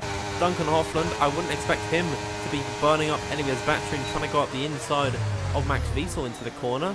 Otherwise, they'd be sacrificing a lot of time that they could be utilising to catch up to the two leaders. And I think, yeah, they've got the synergy in at their heads. Both Max Wiesel and Duncan Hoffland happy to work together and close back up to these two. Joost Noordijk all over the rear of Ben Shabakoni, but really, if it's not turn number 14, they're not going to go for the moves. As now, Chanakinchi, fastest man on circuit, and he's actually come out ahead of Xander Van Dyken. Never mind, Xander's back up the inside, but Xander Van Dyken has lost 2 seconds. As now Jack West. He's cut. That's off at turn number 16. I think he's kept his front wing there, but Jack West, I mean, really does put a downer on his day. Did he hit the wall again? Or was it a bit of a glitch? Just Joseph ahead of Rishan into turn 6. Big shame there for Jack West, but the gap's 8.7 seconds. Joseph's also on a charge after Daniel Coy now, and he will also be on a charge after Ben Shabakoni and Joost Noordijk, Dan. And Xander Van Dyken, bit of a battle there with Chanakinchi. He's lost in quite a bit of time. He's 1.7 seconds back off Rishan, so that's about 2 seconds back off Joseph Lowe. Yeah, something's happened there with Xander Van Dyken. I wonder if he maybe double stacked in behind Joseph Lowe. I'm not too sure. Actually, maybe... No, I don't think so. I think it would have lost him a bit more time than he actually was. So, yeah, I think he's just a bit slow. Unfortunately, well, that's sad to say. That's mean, actually. But yeah, Xander maybe he's just struggling at the minute. Sorry. I mean, I honestly, I'm a bit tired today. I do apologise. Xander is not slow at all. I really do love the guy as well. As now Joost Noordijk is through on Ben Shabakoni. There's Joseph Loke going up the inside of Daniel Koyer, almost into the rear of Szymon Lekomski through turn number 14. Joseph Loke's having a field day overtaking these guys. Yeah, he is. He's nearly got a bit too happy on the brakes in towards turn 14, and Spencer Abercrombie just sitting 2 tenths back from Jos Nordijk. And the gap between Max Wiesel and Jos Nordijk, and Spencer Abercrombie is about 7.5 seconds now, 7.7 seconds as they come through. Matthew Alder through on Tamas Gal. Where's that then? Turn 1 it is, and Tamas Gal. He losing 2 positions, but he has got a set of soft and a newer set of mediums getting through on him. That is Valentino Labella and Matthew Alder. Matthew, unfortunately, just about 2.5 seconds outside the points. Would be nice to see him score some more points. As now Joseph Float, bit of contact there with Lukomski coming out to turn 6. So hopefully that doesn't go to the Sugar Dream for Joseph Float's sake. But we'll see what happens with that afterwards. As now Joseph within one. Virtual safety car. Where's he retired there? Jack, I can't see his car. Well, mate, his car's... It's just completely gone. I'm gonna see. I'll see if I can watch Legend Rosenberg's AI. See if Jack West has come off along the circuit somewhere. I'm gonna go back on the stream. I don't see his car. It's just it's very quick to despawn. Unless he's done that in the pit lane. Virtual safety cars come out. Luckily, it's not the full course safety car, which I'm glad to see. But it's really quite peculiar. I'm not too sure. BSC's out now. He retired. That was really... So we went into the pits, and as soon as he hit the pits, the car, the red dot disappeared. Did he crash in the pit lane? No, because... he could have done, but how did he crash there? Has he pulled a Lewis Hamilton down in 2007? No, because he made the left-hander, and it looks like you can see where the line meets up with the safety, with the start-finish straight line, like the checkered flag. His car just disappeared there. So that's interesting. Not too sure if he's binned it coming into the pit lane then, and that he just put it into the wall, and now he's got the... I mean, he's back on F123. I can see he's on my friends list on Steam in the bottom right corner. You've not seen it on stream, but he's back on to F123. So I wonder, did something happen? Did he get lagged out and then it crashed him out for some reason? I'm not too sure why Jack West has been eliminated from this race so quick. Nevertheless, we are back green flag racing here. Jos Nordijk feeling the pressure from Bench Abercrombie through the second sector. What this has done though is allowed for them to ever so slightly stretch that gap to the fresher medium runners in behind. Now Max Wiesel and Duncan Hoffman going to have to do a little bit more work now, but now the gap is essentially what it was a lap ago, but it's now lap 21 instead of lap 20. So Jos Nordijk and Bench Abercrombie definitely have benefited from the VSC. Yeah, they're definitely going to lose a little bit of time. Max and those down. Josie Float gained a little bit of time on Duncan Hoffman because they had a pretty poor restart. They misjudged it heavily. So Josie Float now within 5 tenths of Duncan Hoffman and Max Wiesel. As he comes out of turn 13, you can see a lot more grip and a lot more traction under those newer soft tyres. He's gaining very quickly. His Bench Abercrombie trades for the lead again on Jos Nordijk. Joseph Float gaining on Duncan Hoffman. Can he try and make an overtake? Because also Max Wiesel's going to have to defend from Duncan as they go around the outside. The two pink cars together into turn 14. Bit of a switch back possibly for Joseph Float. Can he make it work? No, he can't, because a bit of a slow exit there from Duncan. Also defended the corner. So Joseph stuck behind somebody. You can see he's fighting to get through, but they've got to try and not fight too hard. Otherwise, Joseph and Bench are just going to fly away. The gap's 6.6 seconds. With 6 laps to go. Duncan Hoffman into the top 3. Max Wiesel now under pressure from Joseph Float into turn 1 as well. Joseph's going to have to send it up the inside, surely, on Max Wiesel. He can't do on this occasion, but they are surely going to start losing time if they keep battling like this. Sergio Sobrino gets a penalty speed in the pit lane. He's out of the Grand Prix in the pits, unfortunately for him. As we come through now, down towards turns 5 and 6, it's Duncan Hoffman now in the top 3.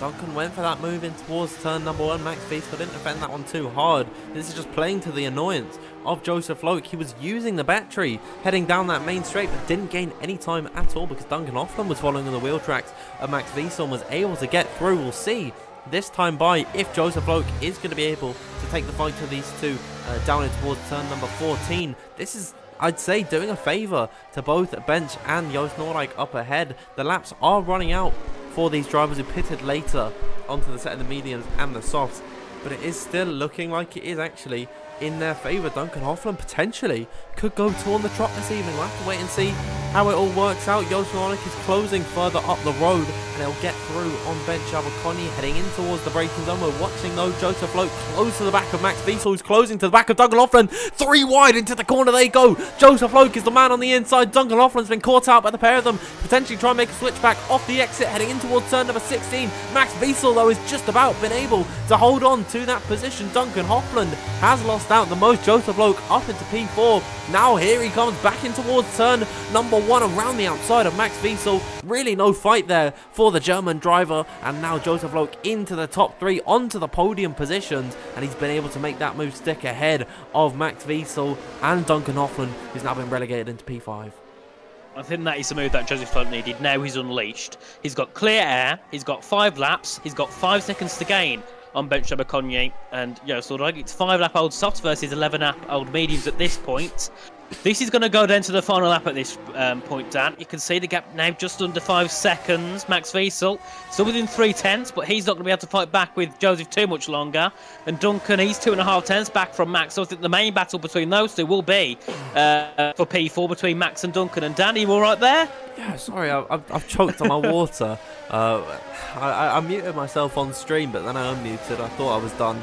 Ended up coughing a few more times. Apologies about that, everyone. We'll see on lap number 23 what moves are going to be made, as now Joseph Loke is closing at a rate of knots to both Joost Noordijk and bench Abercrombie up ahead, and Max Wiesel, Duncan Hoffland, they're both being dragged along as bench Abercrombie going for the move once again on Joost Noordijk. These two have been swapping positions in and out for the past few laps, really working together at this moment in time. Max Wiesel gets close to the back of Joseph Loke, but not enough to send a late move up the inside. We'll have a look further back behind it. Chanakinchi, who's up the inside of Rishan Jacobs down at turn number 14. It's been a good day at the office for the Turkish driver, but Rishan Jacobs still has some fight left in him in towards the final corner. Chanakinchi had to run off the circuit ever so slightly there. Rishan Jacobs going to be able to hold on to that position. However, Chanakinchi still has a nose up the inside in towards turn number 1. Chan on that right hand side when he made the move stick in towards turn number 1 and number 2. We'll have to wait and see, as now they're still wheel to wheel. Rishan Jacobs this time by has the inside line, but off the exit of the corner.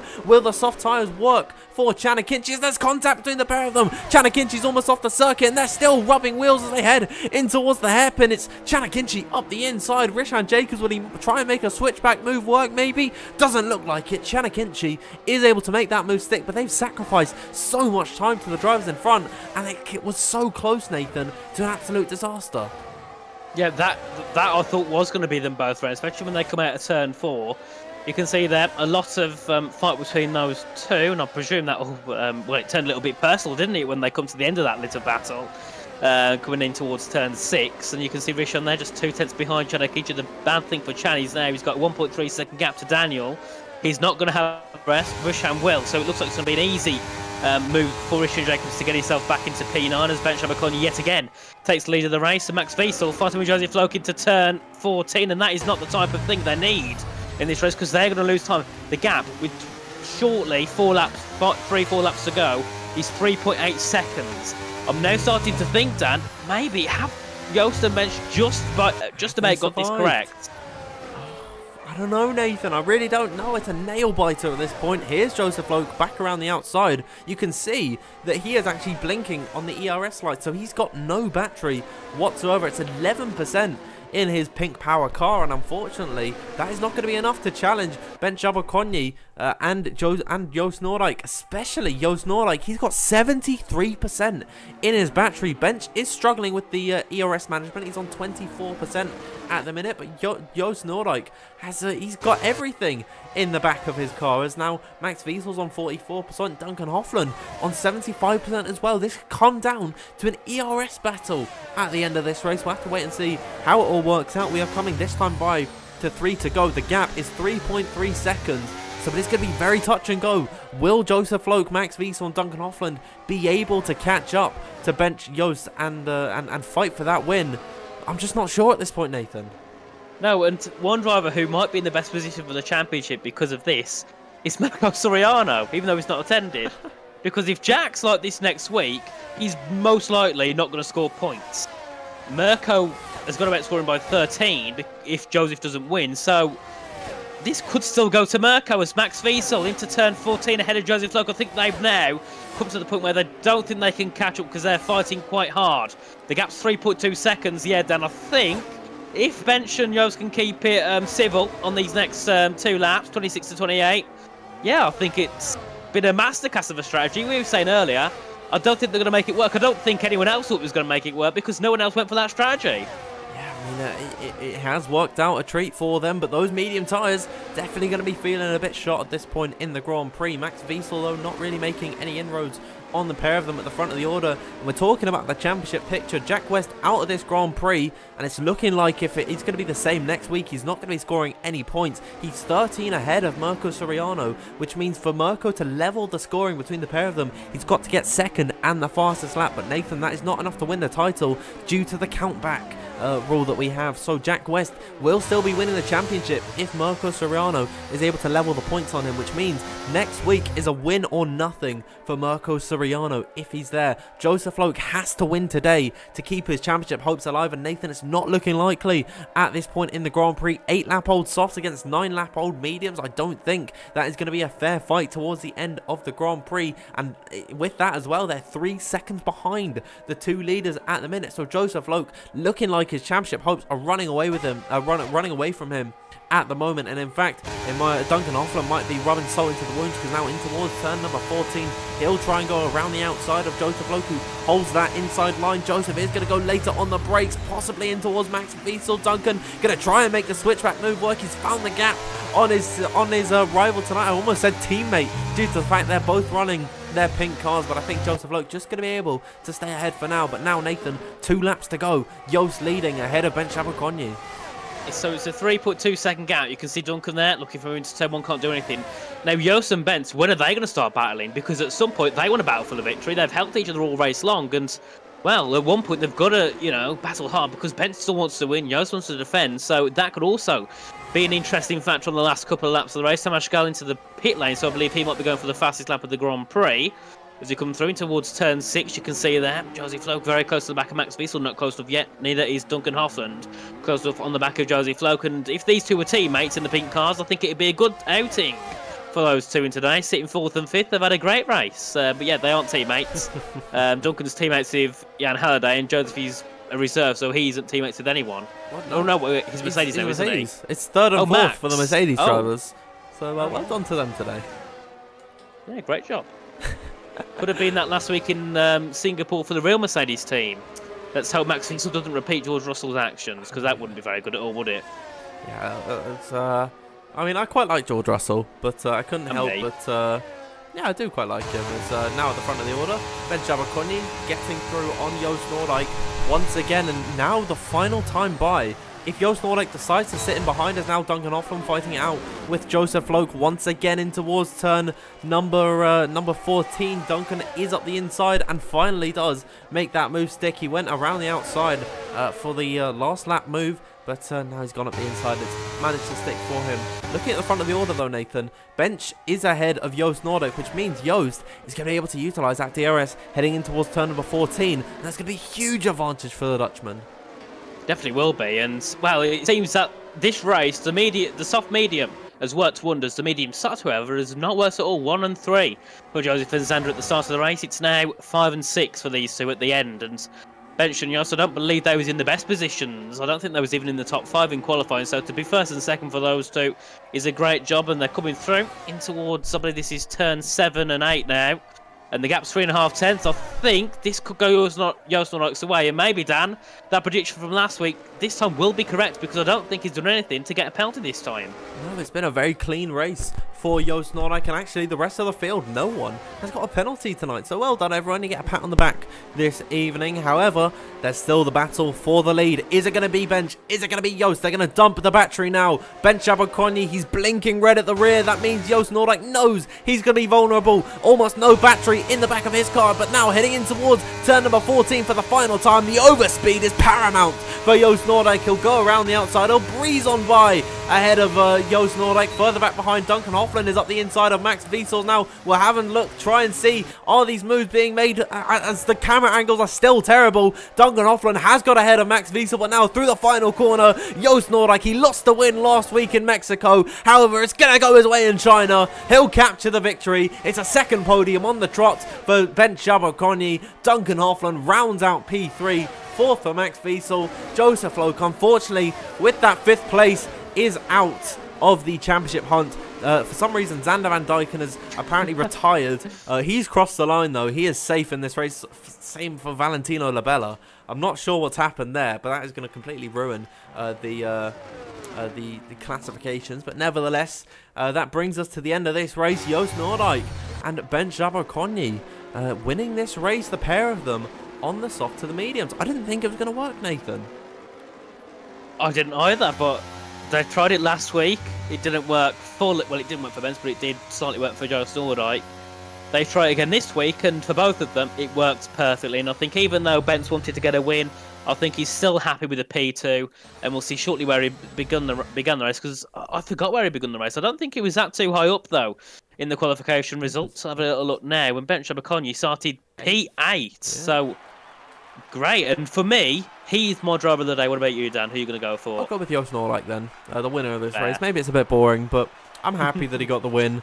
From last week, I predicted him to win, and then he got it taken away from him. He started in 4th place as well, so it wasn't in top 3 position. Ended up finishing in 1st this evening. So really well done to Joost Noordijk. Ben Jabberconny came up 2nd best, unfortunately, this evening. He was 3rd last time out in Mexico. So that's 2 podiums in a row for Ben Jabberconny. And I think he's definitely going to be taking the fight to his teammate in that battle for 5th position, in this championship. Duncan Hoffland, a really good result from him, might actually put him close to Joseph Loke in terms of finishing 3rd in this championship. He finished 3rd in this race, as Max Wiesel came in 4th. It's a good showing from him. I'm glad that Max Wiesel's had a good result, because he's been in the trenches in the last few races, but he's done well this evening. Joseph Loke, sad to say that he is out of championship contention in P5 tonight. Daniel Koya finishes, that's not actually 6th, that's 7th for him, because Xander Van Dyken for some reason has retired.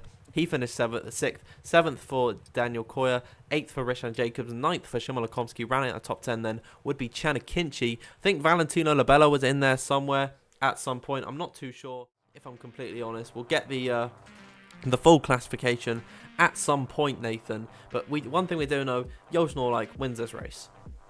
Yeah, great job. Technically, we'll say back-to-back wins there for Joost Noordijk, because he did obviously win as well in Mexico through his penalty. So yeah, great form for him recently. He didn't have the best start to the season, but in the last 2 races, he's really shown some great pace. And, well, can he make it a third on track in Abu Dhabi? Because of Jack West scoring no points, because Joseph Loke didn't win the race, Mirko Soriano has got to win under the lights in Abu Dhabi, which I think could be a really, really great way to end this, I'd say, fantastic championship we've had so far this and it's the first championship this game. I think it's been a great one, hasn't it, so far? It's been very fun to watch. Both Jack West and Mirko Soriano have been keeping each other on each other's toes over the course of this season. And when Joseph Loke has popped up, he's been almost untouchable. Unfortunately, today it seems like we found his Achilles heel, and it's China. It just hasn't worked out for him at all. I think the strategy also didn't pay off going onto the softs at the end of the race, because then he sacrificed a lot of time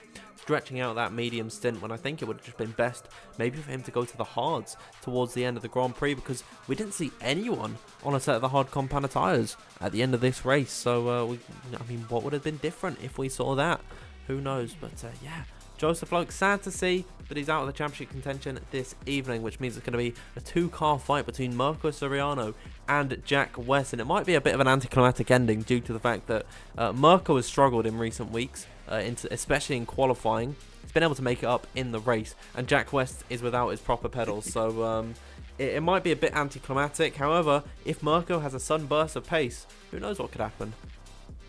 Yeah, I think it would be great to see Mirko win it. I think, first of all, he won the opening round. If he wins the closing round, it's, a win at the start, win at the end. And also, it would be he won the championship, which I think him and Jack have both deserved all season long. Josie Floke has also deserved it, but obviously not attending many races, same with Duncan Hoffman. So I think, if everyone attended every race, we could have had a four-way championship fight.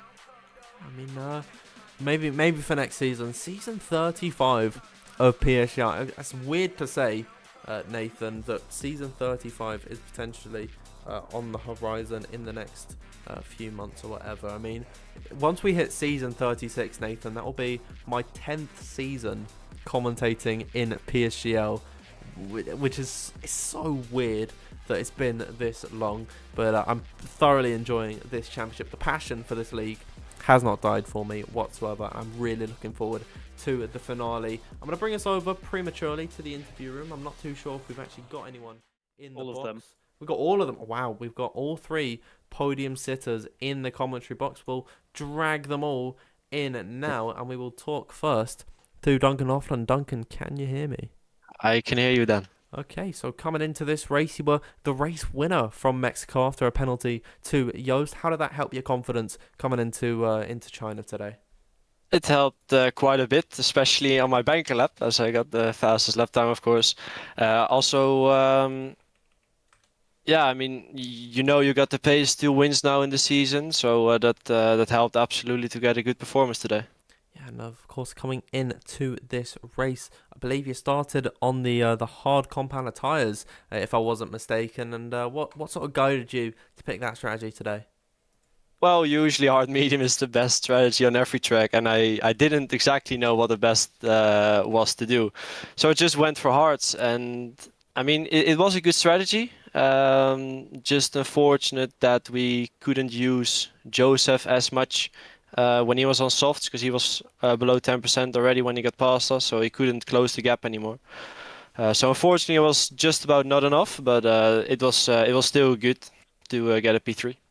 Now that you're closing the gap to Joseph Loke in the championship, do you think in Abu Dhabi you could be taking the fight for him for third overall? Well, Abu Dhabi is usually quite a good track for me, so I'm looking forward to it, and I hope for a fair and clean race. Yeah, I mean, well, brilliant job today. That's all from me. Nathan, anything you want to say to Duncan?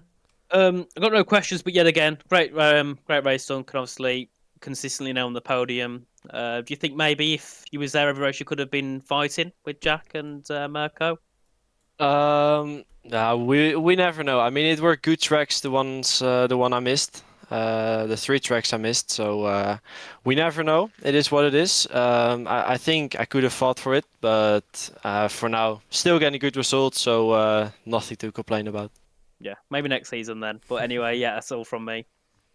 Yeah, thank you, Duncan, for joining us in the commentary box. I'll let you get away and enjoy that podium, and we'll move on to our second place finisher, Bench Shabakoni. Nathan, I'll let you talk to Bench here. Yep, Bench, can you hear us? Yep.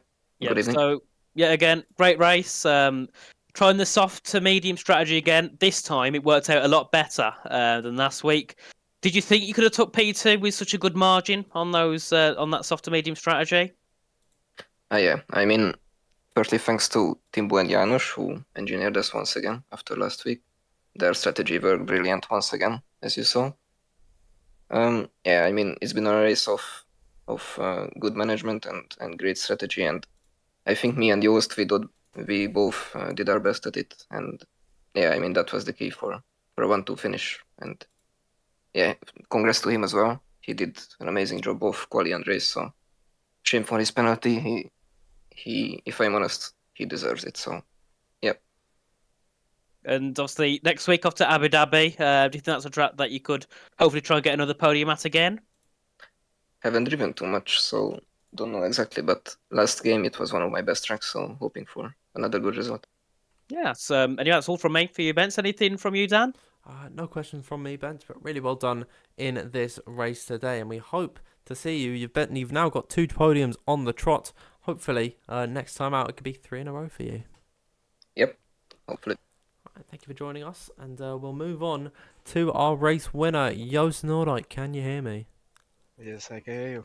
All right, so coming into this race, I didn't actually know until tonight, you had that penalty applied to you, which took the win from you in Mexico. Is there anything you want to comment on that?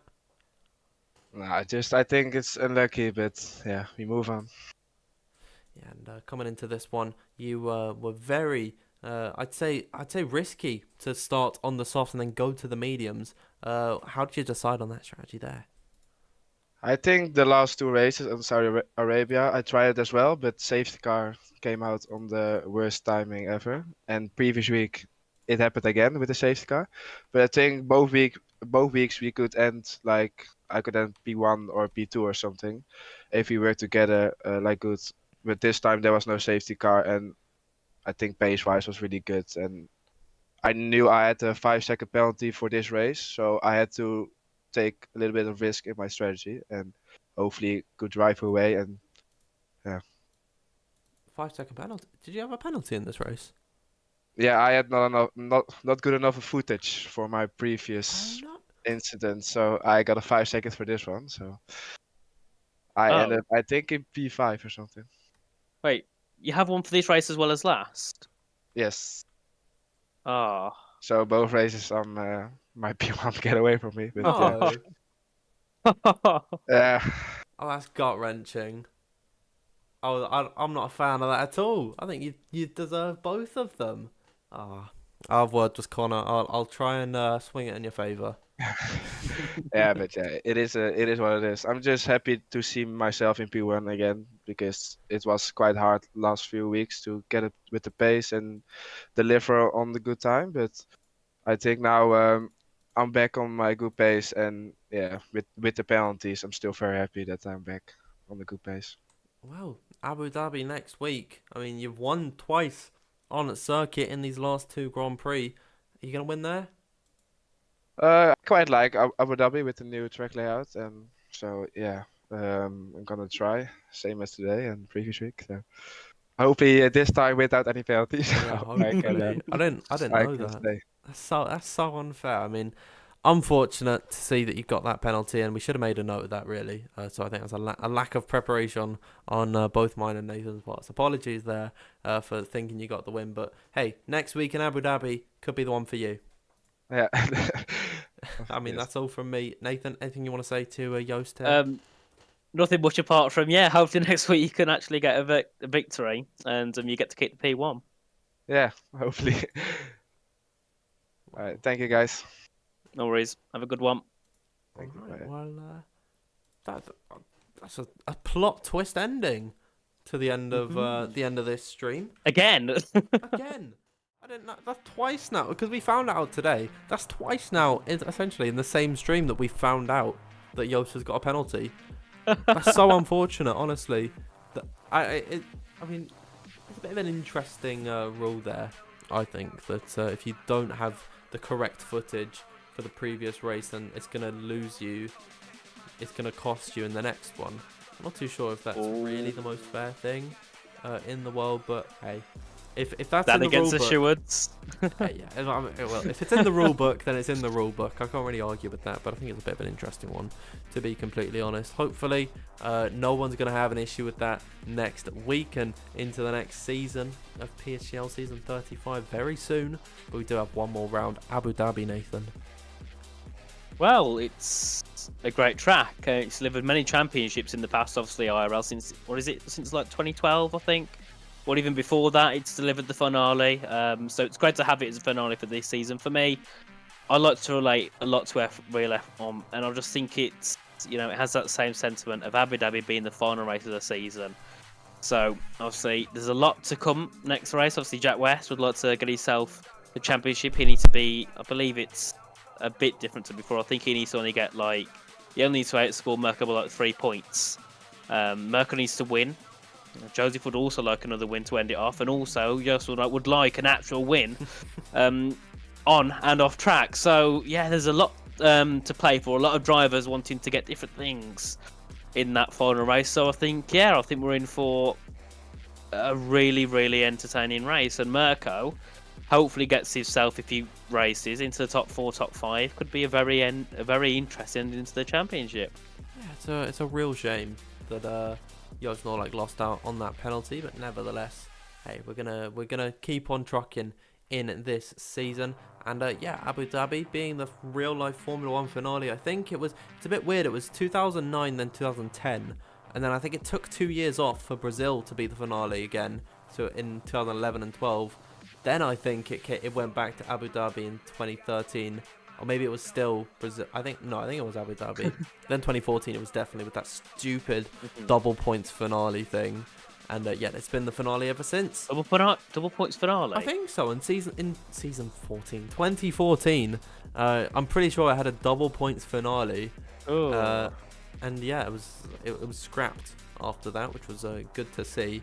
Then yeah, F1's done some weird things. Do you remember qualifying 2016? It was like the 90 seconds thing. Yeah, that was. F1's missed the mark a few times. They have. But, Wasn't that thing back in like 2001, that really weird qualifying thing? I forgot what it was now. I don't remember. I remember 2005 they weren't allowed to change tyres, which was weird. It was pit stops were just for refueling. But yeah, Formula 1 is always weird and hard to predict. And I think the same goes for PSGL, but in terms of weird rulings, it goes for the driving. It's unpredictable here, and there's a lot of stakes next time out in Abu Dhabi. Of course, we got the championship fight. Joseph Loke, he'll want to win that race. Same with Joost Noordijk, who feels he has the confidence around there. Duncan Hoffman as well. I'd love to see him fighting for the win and really taking that fight to Joseph Loke in that scrap for P3, because now gap's really close between the pair of them. If Joost is that 5-second penalty, is definitely going to put him behind Duncan. I think behind Joseph as well. There's got to be 1 or 2 points between Joseph and Duncan now. Yeah, there was 7 points before, so it's probably something like that. Joost will put himself ahead of Tamash, so Joost will be top 5 in the championship. Bence, actually no, Bence might be able to be top 5 because he will definitely outscore Joost by 2 points. So yeah, Bence Shabakoni will go from 9th to 5th. Wow. Oh. Which is a great jump, isn't it, in the championship? I mean, that is incredible to see. Ben Shabakoni has really come alive in the last few rounds, and it just shows how a decent run of good form really can help you, because it's Ben Shabakoni really hasn't been anywhere. He was outside the top 10 for quite a few races in this season, and yeah, he's now potentially in the fight for a top 5 finish. Have to see if that comes to a head in Abu Dhabi, but I believe that is all that we have for this stream today. Thank you everyone so much for tuning in. If you haven't already, make sure you subscribe to the PSGL YouTube channel. It's the big red button beneath the stream. You can't miss it at all. And if you want to follow us on social media, it is at PremierSimGL on both Twitter and on Instagram. And if you want to keep up to date with your PSGL news, it is that you can join the Discord. The link is in the description. I've been Dan Field. Thank you to Nathan for joining me this evening. We'll see you one last time in Abu Dhabi to end off this season. Thank you everyone for tuning in once again. We'll see you next time. Thank you and good night. Good night.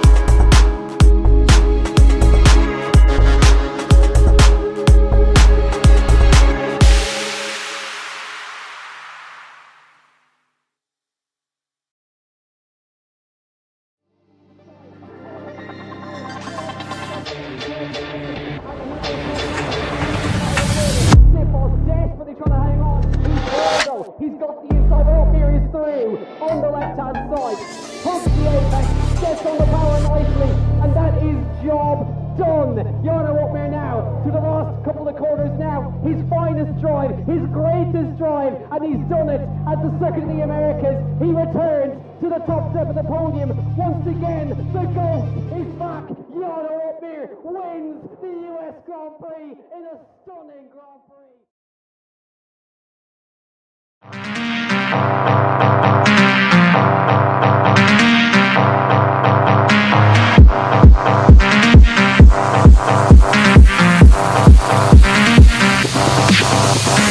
Cocaine to my nose, there you go. got rose in my cup though.